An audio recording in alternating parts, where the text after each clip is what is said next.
All the best. Hi, everyone. We're about to talk to Anita Tadavarthy. She is the owner and the acupuncturist at Empirical Grace Acupuncture in the DC area. And we're going to be talking about ways in which we can be healthier, more, I guess, resilient and boost our immunity and more healthy during these times at home. A lot of us now, particularly in California, are not going to be able to leave our homes. So we have to do a lot of this self-care, and Anita does these amazing videos on TikTok that show all these things that we can do at home. And I've known her for a while, and we're going to talk about how I know her when she joins. And yeah, we want your questions too. So let's see if we can find her. There we go. She has just joined. And we are going to start up with it. Thank you, Jim, for joining us today too. I see you in here. Hi, Hi, I how are guess good you? morning. I'm doing good. I'm All doing right. good. I guess good Yes, morning to you. let me make a formal introduction. This is Anita Tadavarthy. She is the owner and acupuncturist at Empirical Grace Acupuncture in the DC area, Virginia area. And well, hello, Anita. It's been a long time. It's been a long time. Let's start off. Let's talk about how we know each other. We met each other, oh my gosh, I can't even do the math. It's a lot of years ago, more than 20 years ago. And you and I have both had different career turns since then, but you probably more drastic than me. We met as analysts on Wall Street. We worked at the same investment banking firm in New York. We did the finance thing for a while, and it's very clear that neither of us found our passions doing spreadsheets and all of that stuff. Tell me what you've been up to and kind of about your path to wellness that took you from a really traditional path, which a lot of us take. And then at some point we, can't take it anymore. Something spurs us, something motivates us to really go find our passion. So how did you find your passion in acupuncture? Sure. By the way, it's so great to join you and so great to be with you at this time. I, after we worked together, I went and worked a few other corporate jobs. I worked and supported the the CEO of Gap, and then that team went to Nike. So I was at Nike for a couple of years, and then I was, the traditional path was supposed to be going to business school and so forth, and making, I guess, a run at it. Yeah. And I I had the applications and I really never filled them out. I just couldn't fill them out. And I knew what I guess my life was going to be if I stood on that path. And Yeah. so I wanted to try something different. And, good or bad, you may be able to relate this, like, when you get out of college and you get such a prestigious job like Morgan Stanley investment banking, Mhm. if it's okay to say you can't really go any higher than that, right? You've already like out of the gate had such an Sure. amazing experience. Yeah. And so I just was like, well, I know what it'll be like if I went to business school. And I thought I was young enough that I could try something different. And I gave myself 1 year. I said, I'll give myself 1 year. If it doesn't work out, then I'll go beg for my old job back. And within the year, I so what happened is I decided not to go to business school, and then I thought to myself, all right, had two things. One was I wanted to help people, and second, I wanted to own my own business. Those were the two criteria, Yeah. and I wanted to do it in when I got to my early 30s. And so I went through the list of healing professions. I had an entire list, and I would spend a year going through and seeing what I could do. And I systematically crossed them off. And I think acupuncture was either at the bottom of the list or either second to bottom, but I kept circling it. And the reason why I ended up going down that road is because I thought that at that time, this was almost 20 years ago, it was really undervalued. And I thought one day it's going to become really popular and people need it. And so I happened to be that the best acupuncture school is in the same town as my job at Nike. Yeah. So I applied, and Nike was really awesome. They let me work part-time. And then within the year, I had met my mentor, and he really taught me so much of what I practice every day. And then after the year, I never looked back. And I guess the rest is history, right? That's So. amazing, because that's a consistent theme that I am hearing in these interviews that I'm doing, that we're not just, I mean, so many of the women that I've spoken to have taken a traditional, very strategic path, and then they applied that strategy to their passion, right? It's not that we're just going off of a whim and just like going with our gut. It sounds like you were very methodical. You had that 1 year that you gave yourself, you developed your skills, you had a backup plan. And that created sort of the foundation for success for you, right? How did you navigate that, and what did your family think? Did you have the support, coming from an Indian family? Did you have that support to take the traditional path? Because that's a real thing for us, sort of immigrant families, is you don't follow your passion, you're supposed to do the traditional thing. So how did you manage that part? That's a really good question. I would say that's a really good question. My dad, I had scholarships, but my dad paid for, I'd say at least half of the majority of my undergraduate. He thought I was out to lunch. Like he Yeah, was like, he thought like I had like he's like, what is she doing in the West Coast? What happened, right? 'Cause totally. it's like you go from investment banking to something totally different. I love my parents and I adore my family. So it's none of that, but they refused to pay for graduate school. So, I worked jobs and I put myself through graduate school.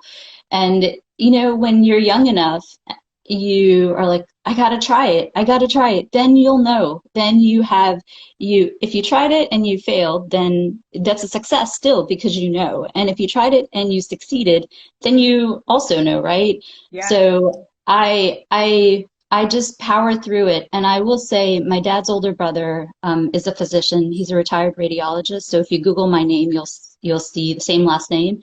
He was actually the one that was like, whoa, let's see, let's just see, let's give her a chance. And he would send me research reports about acupuncture. And he even actually, and God bless him, he actually in our family, he's our godfather, meaning like if something were to happen to my parents, he would, take care of us, but we're adult children. Yeah. But he even pulled me aside before I went to acupuncture school and he goes, do you need a loan? Do you need me to help you? So he was really wonderful. He's, stood by that decision. And then after acupuncture school, those days, it took almost a year to get your license. And so instead of just waiting to get my license, I decided to run a free clinic overseas. And in that time, I actually was going to run it at the Mahatma Gandhi Hospital in Hyderabad, but then my family, we're from villages, we're from really small towns, and my family asked me to just run it in the village because those people need it as much as anybody else. And so when I ran it in my father's hometown, I really brought my family together, both in India and in America. My family's pretty international, so everybody came together for that effort. And then once my parents saw that, they saw how hard I worked and they saw the results. And then I had a chain of clinics on the West Coast. So once they saw that, they come in for acupuncture every other day. Like my mom, she has her room. She comes in. I know, seriously, like it's like Tuesday and Thursday. She has a 12:30 appointment. She takes a Yeah. nap till 2:30. So they're very supportive. But I want to say this, and I think you'll agree with me. When I was on the West Coast, I got a chance to treat pro athletes like NFL players, NBA players, US Olympians. I noticed a pattern, like success breeds success. If you're successful at one thing, you'll figure out a way to be successful at something else. It's just, what do you choose and what do you like and what are you passionate about? That's So, amazing. Yeah, that's so true. It's you have to believe in yourself and believe in that track record that you've created. And it might feel very daunting to jump industries or positions or careers or whatever it is, but um, that track record of success, it sounds like, gave you that confidence to take the leap. and I also had and I also think like it was a calculated risk, right? Like I had a backup plan. If that didn't work out and I had tried for a year and it didn't work out and I gave myself another year or two, then I had another career to go back to and maybe I could do what I wanted to as a hobby in the evenings or the weekend. But luckily it did work out and it is working out. So And that importance of being trained and an expert in something, that I think has been a fundamental part of my foundation and gave me the confidence. And this is a theme that I'm hearing in a lot of women who did the finance thing, did consulting, or whatever it is, that we're trained and we're an expert in something, and that gives us the leeway and the runway to go take risks in areas that we're not experts in, because we know that we can come back and support ourselves if we need right, to. and we also know that we'll become an expert in that new field, Yeah. right? Yeah. So that's I use my high school track and field coach would always say to me, "Don't be the jack of all, the master of none, and the jack of all trades." Yeah. Right? Pick it and go deep Yes. in it so that you become the go-to person for that, whether it's a job or a career or whatnot, because Yeah. then people will recognize you for that thing. Absolutely. So let's talk about that thing that you've become an expert on. I put a little Q&A up on my Instagram stories yesterday asking about what's your top wellness priority right now. And they ran the gamut of boosting immunity, reducing stress. So many of us are experiencing new levels of stress that we can't quite detect. I mean, we're at home, we're managing work and family and personal life and feeling isolated. And we're not seeing these telltale signs of depression, anxiety, stress, whatever it is. And then just overall wellness. So I wanted to talk to you about what you're seeing in your practice. And then we can kind of dig into some at-home applications of some of the things that you're doing to give other people tips on how to do the self-care, because that's all we can do right now. We all talked about self-care for so long, but now we have to, because we can't go to places and get a lot of the treatments or do a lot of the things that maybe supported our self-care. We have to do them at home. So what are you seeing as sort of major themes and more major trends with the patients coming into your office right now? Sure. One thing I can definitely say is I feel everyone's anxiety is really high, sadness and anxiety. And it's always this high this time of year with the holidays, so that's for Yeah. sure. But it's even more heightened because there's a cloud of COVID around us. And so I've had some of my most stable patients who've come to me before the pandemic and still are coming to me during the pandemic have said, Anita, I think I'm having a nervous breakdown. It's just the intensity is so high. And I definitely understand. I mean, we are taken out of our normal routines and I have quite a few friends who've lost their jobs. And so it's been very stressful. And I think, I am lucky enough to have a few clients who work at the White House, but I will say this, it gives me motivation. I think we're almost there. I mean, the vaccine is here. Yeah. So I know, no one wants to hear this, but if we can just hold on for a little longer, I do think the light is at the end of the tunnel. And, with 1918, after the Spanish flu, we had the Roaring Twenties. So I think there's going to be some really great excitement, but definitely just people are really anxious and frustrated and angry and sad. And the other thing I've noticed is so much weight gain. I had a client just last night, a patient. He goes, Anita, this is the fattest I've ever been, and I'm just so frustrated. And I think when you take people out of their element and there's emotion, and you can't leave your home, what do? You comfort eat, right? So you can't even take, you don't feel comfortable to take maybe that walk or whatnot. So I've definitely not only seen anxiety and sadness, but weight gain. And then people working at home, just, neck pain, back pain, wrist pain, carpal tunnel from Yeah. just being at the computer and not having that chance to get up and just walk to that meeting. And Hmm. so I'm definitely noticing just aches and pains, and then heightened because maybe, people are anxious, or heightened because there's more weight now.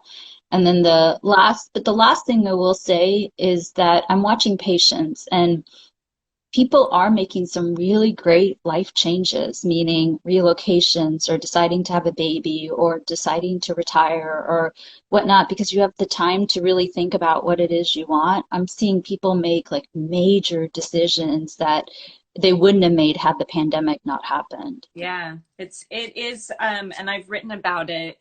It is such a double-edged sword and such a blessing in so many areas that, I agree with you. And I've seen some experts say that entrepreneurship, female empowerment, I mean, women are the hardest hit during this time, and certainly people of color and women of color. But it's also, I gave a talk on this last week, that it's spurring innovation and entrepreneurship in the sense of like, if sometimes you got to be pressed into the survival mode to really be spurred into action. And I hadn't heard the connection between the Spanish flu and the roaring 20s, but that's really awesome, and something that we can be hopeful for as we move forward. So let's talk about some of the things let's talk about acupuncture and Chinese medicine, and what are the biggest sort of gifts or the surprises that Chinese medicine brings into people's lives that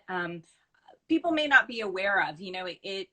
It's becoming more mainstream, but at the same time, it feels a little bit out there still. So explain to us kind of what you do and the approach that you take and why it's different. Sure. I was I have a patient who's an epidemiologist, and she was actually describing to me what she thinks I do, and I was like, that's actually pretty great that she gets it. But for me, like, I see it as like a chess game. Like, how do I make the best move to get to the end result? So like, if a patient comes in, let's take this case that I have yesterday. So she's been doing her best to get pregnant for the last couple of years, and she's struggling with different things such as anxiety and sadness and so forth. So there's no doubt in my mind, if I can be smart in the acupuncture treatment that I can give her, that her body can relax and her mind can relax, and then if that happens, then the body can do what it needs to naturally do. And Mm-hmm. so in the time that I've been treating her, it's I see it so clearly, and time will tell. Time will tell, hopefully soon, Yes. that not only is she feeling better, not and then she's sleeping better, her digestion's better, she's losing weight. On top of that too, you know, there's nothing fundamentally wrong. She's had everything checked out by her OBGYN. It's just getting that body to work optimally so that she can get pregnant. Mm-hmm. And so, how does someone know that? What draws them to you? I mean, I've done acupuncture and Chinese medicine treatments off and on. Oh gosh, for over a decade and change. And what brought me to it was this like inexplicable set of sort of symptoms. And I'd go to my doctor and I'd say, I just, this isn't right, or this doesn't feel right, and all my, everything's quote unquote normal, right? But I know something's not normal because I'm not feeling the way that I want to feel. Is that sort of what brings people to come see you? That's a really great way of explaining. I have a couple of doctors who refer to me, and when I talk to them, I said, I can't run the test. So if you ran all the tests and everything's within the normal range, but you have this X factor that is still not right because it's not right, and the patient knows because they feel that it's not right, that's like the perfect candidate for acupuncture or an alternative doctor other than your primary care doctor, because I take great comfort that a physician that I trust has checked everything, and she or he is good. They just need a little push to balance things so that they can be in a more optimal state of health. And what are the metrics? I have to tell you this horror story, Anita. So I was pregnant with my first child over 10 years ago, and I was having a lot of anxiety. I was having, like, for the first time in my life, I was having panic attacks. And I think it was related to surging hormones, all of these things. And I tried so many different natural, that's where I think really my interest in natural remedies and wellness was born out of. So it's kind of a negative out of a positive, or a positive out of a negative. I went and I discovered, homeopathy and all these other things, because you can't do a lot of things when you're pregnant. And my OBGYN sent me to an acupuncturist, but I got the acupuncturist from a friend. And I have the worst story. It's not like a good story. I was 7 months pregnant and I got a pneumothorax. So I had to go to the hospital because my lung got punctured, because everything when you're pregnant obviously moves up to the surface, and just, the small pinprick can, do. So it was crazy, right? I was in the hospital, all this stuff, crazy stuff. But after that, I wondered, how do you go about finding a license? Like, what are the metrics for finding, what are the qualifications for finding like a really good provider? Because unlike a traditional medical school where you see you need the person to be a DO or MD and go to X, Y, and Z school, when you go into this alternative health and wellness space, the credentials are somewhat ambiguous, right? You don't know, like, this is a good school, or this is the right training for this. So how do we know, as like a layperson, that this person is well qualified? Like, what research can we do to empower ourselves to make and what I later found out was, this person didn't have everything that, you would look for in a traditional therapist. So what can you guide us with in terms of doing our research for finding great alternative care providers? Sure. Do you even know if this individual was licensed? So that's what I don't think so. And yeah, wow. so those are the things that now in retrospect, I now know to look for. But also a Okay. lot of things are done on a referral basis, and Right. from your friends, or you go on Yelp, right? And it doesn't Yeah. necessarily tell you what the qualifications are. So as a well-trained Right. acupuncturist who kind of knows the space, what do people need to look for in finding a really good healthcare provider? Sure. The simplest thing that you can do is almost every state, I've been now licensed in multiple states, is if you go to the medical board of that state and put in the person's name or ask the person for their license number, I've never been in a state where I did not have to put my license number on the wall as people Mm-hmm. entered. So, that is the main thing, because they would teach you not to needle in certain places so that a pneumothorax would happen and so forth. So verify that they have a license, and you can simply do that by just going to the medical board of that state, putting that person's name in, and seeing that the license comes up. Also, when you do that query, you'll also see if there's been any board actions against that person. So, unfortunately, such as sexual harassment or anything like that, so that you have peace of mind, okay, this person is licensed and they have no board actions against them.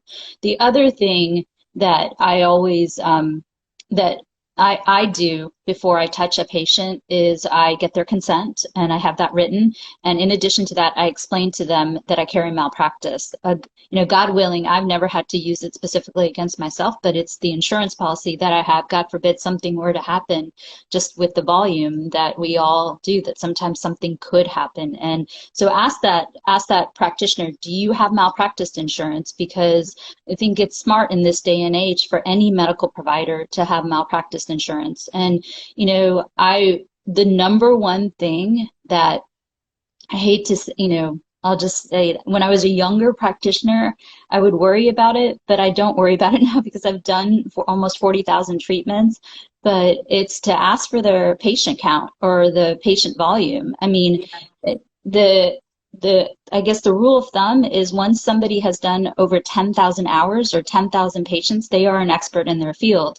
So if you go to somebody and they're saying they have 40,000 patients, or 50,000, you don't need to worry because they probably have done and seen so much in their career that they're like in Chinese medicine, what we consider a master is 100,000. At 100,000 patients or patient visits, you can really teach, you can write books, you can really be that amazing person to give back to the profession. So I would at least look for 10,000. And if they haven't gotten to the 10,000 mark, then really maybe talk to a referral that they've treated, or maybe even go in and ask for a consultation so you don't have to pay for it, so you feel comfortable, because we all started somewhere. I mean, I all started with that first patient, but I will tell you, there was a comfort that I started to gain after 10,000. And now I don't have, I don't have that angst because I've treated so much, but maybe ask for a free consultation, because no one is going to turn that down. It's your time to ask some questions so you get a gut feel versus just laying on the table and then you don't know what's going to happen. That's great. That's great advice. And I, in retrospect, wish I would have done that. But I'm, now I live in the Bay Area and I'm looking for a new provider, and I'm like, okay, where do I start? And what are some of the schools or the organizations or things like that are also a hallmark of great acupuncturists? Sure. I will tell you the three hardest states to get licensed. I've been licensed now, not to date myself, for almost 20 years, but the three hardest states from what I remember is California, Arizona, Washington, and Oregon. So I actually practiced in Virginia, but I believe at the time, and I don't know the exact statistics, but I think at the time I had almost like 3 times the qualifications I needed to practice in Virginia as I did, like Oregon is one of the toughest. So Oregon, Washington, California, and Arizona. I say that so if you're in those states, you can take a little bit more comfort because the medical board has done such a thorough job in vetting those.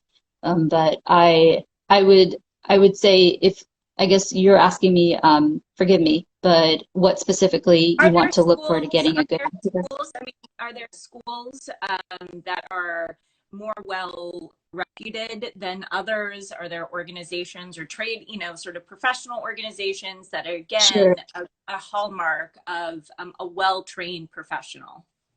Sure. The best school in the country for alternative medicine is the Oregon College of Oriental Medicine. It's my alma mater. I went, and the reason why it's considered the best is because they have so much faculty from China, and then in addition to that too, they also it's a 4-year program. It's not a weekend course. It's not a 6-month course. It's a 4-year program. So imagine just the expertise that someone would develop in 4 years versus a weekend course. So what I would say to you more than anything is, if you want to get a feel if they went to a really good school or an accredited school, is just to ask, or they, by law, we have to put our degree in the front in our waiting room or in our treatment room or somewhere that's very visible for a patient. So I would just Google or ask for where they went to school so you get a feel for it. If they went to one of the top 10 schools, then you know that they are fairly well trained and you can have a little bit more, you can relax a little bit more. But the biggest thing, honestly, is the patient count, the volume, because you get a certain finesse if you've treated 10,000 patients or more. And if they didn't, then ask for a free consultation so you feel that you are going to be taken care of. I think the biggest thing that I see with patients is that when they come to a practitioner, they're vulnerable, they're scared. Like when you were pregnant and you were having anxiety attacks, I can think of so many things that are running through your head. It's your first child. It's you never felt this way. You probably, maybe bought a new home. You're in a new environment, and maybe you're in a new marriage. Like all those things, that's a lot. So when you're in that place, the last thing you're going to think about is this person credentialed, or how many patient visits did they have? Because you just don't want to feel the way that you want to feel. You want to feel like how you felt before you were in that situation, right? So I would say, definitely you can just Google the best acupuncture schools and see if it matches. But the biggest thing, honestly, is ask their patient count. And if it's over 10,000, I think you can find a little comfort. But if it's not over 10,000, ask for a free consultation so you get that comfort. So let's talk a little bit as I'm just being mindful of your time as well, Anita. I know you have things to do, but let's talk about some of the techniques that you and approaches that you use for some of the common ailments that people are experiencing right now. And as I mentioned, I did ask Q&A in my stories, and one of the things that a viewer wanted to ask was about sleep. What are some of the approaches and techniques that we can use to improve our sleep? Because that, as far as I know, is like one of the most important building blocks of good health, right? Is having a good night's rest. How would you advise people to get better rest? Sure. The biggest thing that I see with patients is like this go, go, go lifestyle. So they're like, I'm gonna go to bed at 11 and at 10:59, I'm gonna lay in bed, right? Yeah. But sleep is a process, right? You have to unwind to relax to fall asleep. So if you want, really, it's not really 7 hours. I think REM happens between the seventh and eighth hour of sleep. So it's really an 8.5 or 9 hour process because, too, how lovely would it be to wake up and have 20 minutes to relax in bed? That just sounds so Yeah. decadent to me, Yeah, right? totally. Right.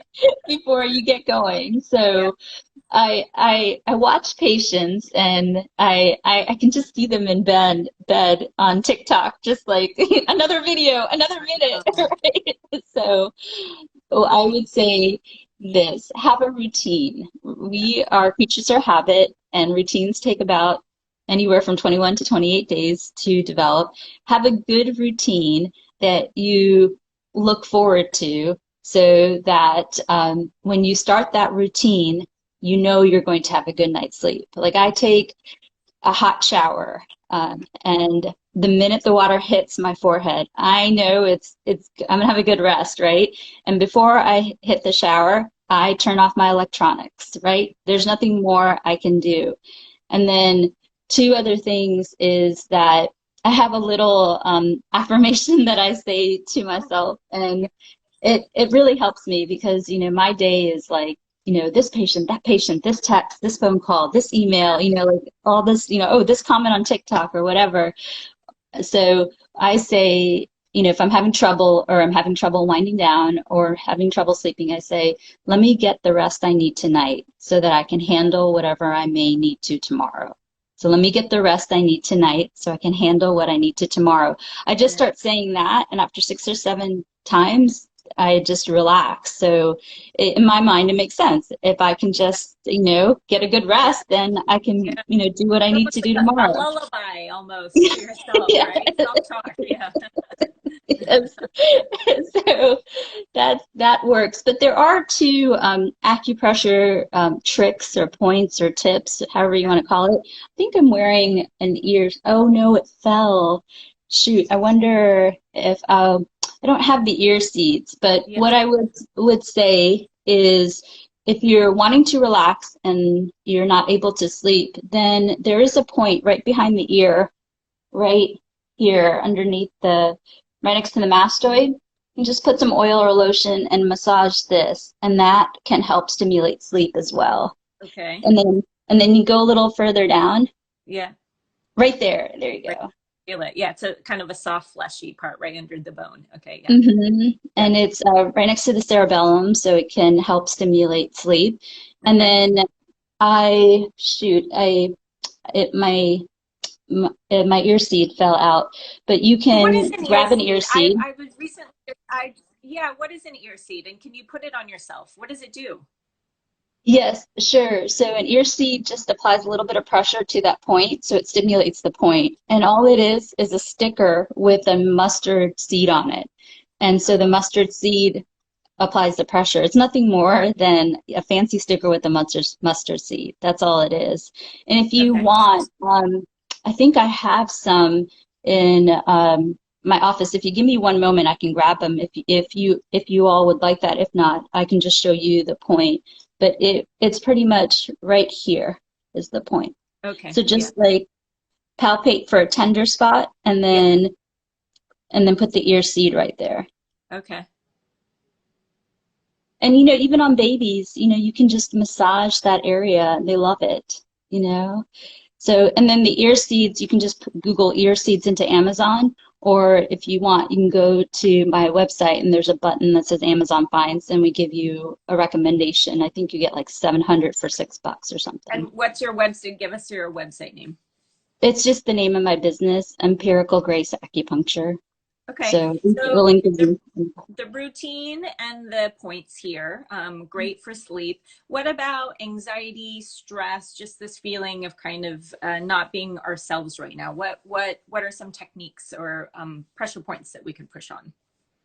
Sure. For stress and anxiety, I would say this, the three best methods that I've seen, and I've researched this a lot, but the three best that I've seen all over the world that really work is meditation, yoga, and or prayer. That's Yeah. what I've seen. And I I can tell you for myself, I meditate in the morning. I say affirmations throughout the day. They just like run in my head. And then at night, I pray before I go to bed. Those are the highest that I've seen.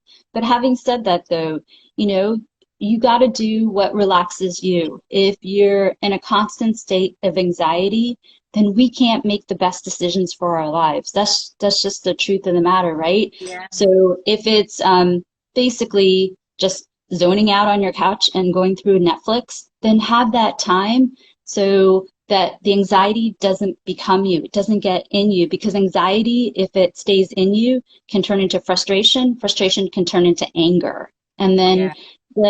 there's a bunch of diseases that can go along with that. More and more research is showing that frustration and anxiety can result in blood pressure, which can have heart attacks and diabetes. And there's even research that's showing anxiety can fuel cancer. So, I'm not saying that as a scare tactic because that's not my style, but I, I, I know I have to do it. I have to do my best to not miss meditation, not miss saying my affirmations throughout the day, and not miss, just praying. And it doesn't even take that long. I think in the morning, 20-minute affirmation, 20-minute meditation throughout the day, affirmations like 10 seconds throughout the day, and then prayer maybe 10 minutes at night. That's 30 minutes in a given day. But if I don't do that, I can't be the very best for myself. And I can't be the very best for other people. And then what happens is that anxiety, if it's not managed, you don't make good decisions and can really turn into worse emotions, which can turn into disease, Yeah, right? that investment in that self-care is really critical right now, more than ever. The other, as we're wrapping up here, Anita, one of the other areas that I got feedback on was a big priority for people are just aches and pains. As you mentioned when we first started, we're sitting at our desks or standing up, whatever it is, but our head is tilted. We're likely hunched over on our desktops, on our laptops, on our devices, feeling these. I mean, I have to get up every morning and stretch because my body is just like kind of hunching over, and I have to open it up every night, and every morning. What are some of the things that we can do to keep our body open, limber, and reduced in terms of pain? Sure. And then one thing I wanted to just mention on the anxiety, one Yeah. thing you can do if you are feeling really anxious is to just take your hands and then massage the top of the scalp. Yeah. Yes. And and then this actually helps the crown. Yeah. And then if you can do that as long as you want, you can do that for like 10 minutes, 20 minutes, and then just massage your eyes, Yeah. just like Oh, that. yeah. And Okay. Yeah. and then I had the facial cups, but you can even use the facial cups for this. And then the three biggest things I've seen is neck pain, back pain, and wrist pain because of the computer work. So what what you can even do is if you're in a meeting and you're not used to like walking to the meeting and get to stretch your legs out or whatnot, then just even getting up and walking around your chair and sitting back down can really dissipate the tension and not make you so stiff. So simple things like that. Or you can even, there are two acupressure points that you can do that actually can help with the entire neck and spine. Great. So like, I don't know if you can see. So if you have the thumb and you Yeah. have the elbow, but pretty much you can massage the lateral aspect of the arm. I don't know Can if you you bring your can. arm into view? We can't really see it. Yeah. And does it matter which hand you use? Okay, here. Oh, yeah. So So if you start right here, then Yeah. massage this area. And again, if you're pregnant, I wouldn't do this recommendation. So if you're pregnant, message me and I'll give you some other recommendations. But pretty much massaging this area can help stimulate the entire spine. And that's am I at the outer edge or the edge closest to my body? So if this is the thumb, Yeah. and then right Oh, up here, my thumb. Okay, got it. The line of my thumb. Okay. And does it matter what arm you use?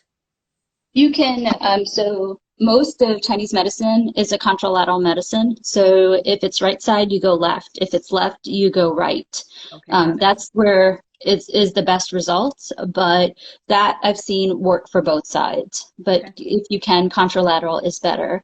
And then if you're having discomfort kind of in the middle, that technique is best. But if you're having discomfort kind of on the outside, like almost lats or even on the hips, then what you can do is, again, there, but go on the other side, pinky side, and Uh-huh. massage this area. Okay. And how long are So you doing that for?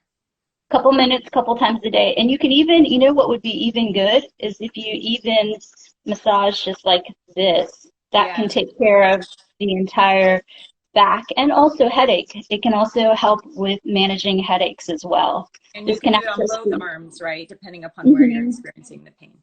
Absolutely. What would be a really nice self-care technique is, just to simply do this massage and then massage the eyes for eye tension. And then you can also stimulate the pituitary gland Yeah. by doing this. It can balance all the hormones, including the thyroid. And then for women, it can actually stimulate FSH, LH, estrogen, and progesterone, and Yeah. then massage the entire arm too. There's a lot of carryover between that and Ayurveda, because in a lot of Ayurvedic philosophies, massaging the head at night is good for sleep, the third eye point, all of those things. Do you find that yourself? So I did find that there is a lot of similarities Yeah. between even yoga and acupuncture, and Mm-hmm. then some of the, I guess, crown chakra system and Yeah. acupuncture, and also Ayurvedic medicine. I noticed like when I ran the free clinic in India, just even simple things like turmeric, just Yeah. how turmeric is a Chinese herb too, and how there's how many amazing medicinal qualities, anywhere from aches and pains to fertility, regulating the cycle. So there are, I think it's because of like how China and India are so close. There's such Yeah. a common ground of information, even from how yoga and acupuncture is too. Yeah. Anita, it's been so great to catch up with you. And I wish you continued success and amazing things. And thank you for what you're doing to help people in feeling better and living better. And I'm so thrilled for you that you found your passion and found a way to merge what you're good at and what you're passionate about. And that's what we all dream of. And I'm just thrilled for you. And I'm so happy that we're in contact again. Thank you for this opportunity. It's been wonderful to chat with you, and I'd love to help. And thank you for doing this. Yeah, and Anita, for those who might be interested in connecting with you, is telemedicine an option in what you do? Absolutely. I would say I put some of the best tips out there on Instagram and TikTok and Yeah, YouTube. So there's like a wealth of information. yeah, And so I literally had a gal call me from Texas yesterday, and she was wanting her second child and wasn't getting her cycle. And I diverted her to certain videos, and I said, if you don't get results within like 6 weeks, then come back to me and we'll do a telehealth session. So that is definitely an option. I've been able to help people anywhere from, gosh, London to God, Guam, Middle East, Africa, India. I've also helped people in Canada, a lot of Canadians in Latin America, Guyana, just yeah, all over the world. So if you send me a note, I will do my best to direct you. And if those tips aren't helping you, then I'll hop on a call and I'll give you some more personal attention. And where would they find you again? Let us end there. Sure. Yeah. Thank you. So if you go to my account, it's just the link in the bio, and it's the second green button. Okay, great. Empirical Grace acupuncture.com also. Yes. All right. Anita, it is so good to see you. I'm thrilled, and let's stay in touch.